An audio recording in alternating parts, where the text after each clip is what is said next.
In this lecture, we are going to see additional basic operations. I, Professor D.V. Kosti, welcome you for this lecture. The contents of today's video are the rename operation, tuple variables, string operation, last one, ordering the display of tuples. So let us start one by one. The first one is the rename operation. Now in SQL, whenever we do any operation, some other relation or table will be generated. Now the table must be saved with some name. That's why SQL provides a mechanism for renaming both relation as well as attributes. That's why it uses as clause taking the form old name as new name. Means suppose old name is ABC, new name you want PQR. So ABC as PQR indicates that ABC will be renamed as PQR.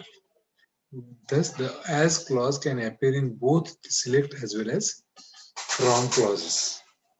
So here example is given. I will annotate it.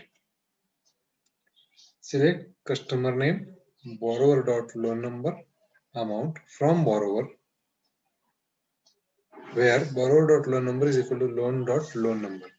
So what will happen? This query is a relation with the following attributes. So which are these attributes? Customer name, loan number, borrower dot loan number, and last one is amount.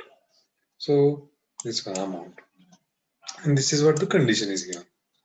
So the names of the attributes in the result are derived from the names of the attributes in the relation in the from clause.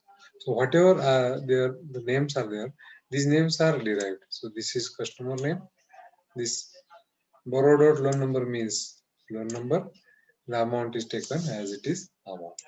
So this is also one way to get the table with new attributes: customer name, loan number, and amount. Just keep in mind, whenever we are doing any operation, we must save result, and we can give name to that particular result using as clause. So this is what is called as rename operation. Next is tuple variable. Now tuple means what? We will see the example. Here as clause is used. Now here you can see select customer name, T dot loan number, S dot amount.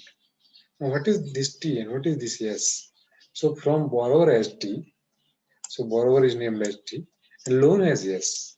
So T dot loan number means loan number from borrower, and S dot amount means amount from loan table, where T dot loan number is equal to S dot loan number. So here note that we define tuple variable in the form clause by placing it after the name of the relation with which it is associated, with the keyword as in between.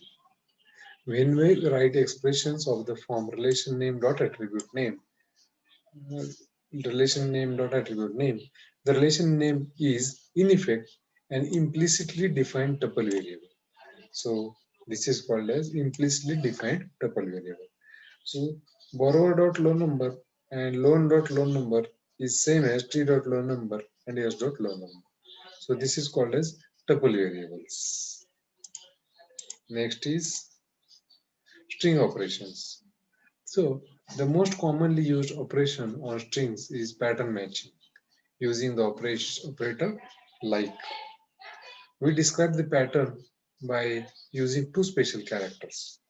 First one is percent, second one is underscore. The percent character matches any substring and underscore character matches any character. Example. Here you can see the example. Perry percent. This will match any string beginning with Perry.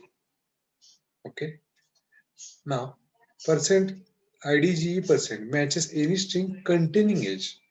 So any string beginning with Perry percent, percent at both sides and then string means any string containing IDGE will be matched. So here IDGE can be there in Perry Ridge, Rock Ridge, Mianus Bridge and Ridgeway. So in each and every case, our IDG is present. So this is what percent, user percent. Underscore underscore underscore matches any string of exactly 3 characters. Any string of exactly 3 characters. Underscore underscore underscore percent matches any string of at least 3 characters. So any string which is having 3 characters or more than 3 characters is identified by percent underscore underscore underscore percent. So this is what is string operations required in SQL. Next is ordering the display of tuples. So whenever we are doing any operation using select clause or using any query, at that time, how to display the tuples is very much important. Now, ordering the display of tuples indicates that SQL offers the user some control over the order in which tuples in the relation are displayed. The order by clause causes the tuples in the result of the query to appear in the sorted order. So you can use either ascending or descending using DSC for descending and ASC for ascending. So example, select star from loan, order by amount descending, loan number ascending. So select star means select all entries from the table loan, order by amount descending, amount order must be descending means highest amount to lowest amount. To fulfill an order by request, SQL must perform sort. Now, since sorting is time consuming, that's why we call it as a costly. It should be done only when required or only when it is very much necessary. I hope you understood this.